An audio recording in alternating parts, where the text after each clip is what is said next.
အားလုံးပဲမင်္ဂလာပါယခုတင်ဆက်ပေးမယ့်ဗီဒီယိုလေးကတော့ Melbet အကောင့်မှန်ကန်ကန်ဖွင့်နေလေးဖြစ်ပါတယ်ပထမအဆင့်မှာတော့ application ထဲဝင်ခြင်း registration ကိုနှိပ်ပါဒုတိယအဆင့်မှာERA အကောင့်ဖွင့်မဲ့နည်းလမ်းတွေပြထားပါတယ်မြန်ဖွင့်ချင်တဲ့သူတွေအတွက်ကတော့ one click ကိုနှိပ်ပါတတိယအဆင့်မှာတော့ကိုနေတဲ့နိုင်ငံနဲ့ currency ကိုရွေးပြီး promo code နေရာမှာ stan 69ကိုထည့်ပါအဆင့်၄မှာတော့သူတို့လုပ်ခိုင်းတဲ့ human verification task လုပ်ပေးရုံပါပဲနောက်ဆုံးအနေနဲ့ကိုရဲ့ address နဲ့ password ကိုရိုက်ထားဖို့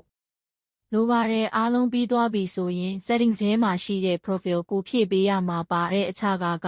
အရေးကြီးဆုံးပါကိုရေးအချက်လက်မှန်ဖို့နဲ့အချက်လက်ဝက်ခုထဲနဲ့အကောင့်တွေအများကြီးမဖွင့်ဖို့လိုအပ်ပါတယ်အကောင့်လုံးကြုံဖို့ Google Authenticator ကိုချိန်ထားပေးပါဒီအချက်တွေအားလုံးပြီးပြီဆိုရင်300 first deposit bonus ကိုရယူနိုင်ပါပြီဗျာရှုပေးတဲ့တယောင်ချင်းစီကိုလည်းကျေးဇူးတင်ရှိပါတယ်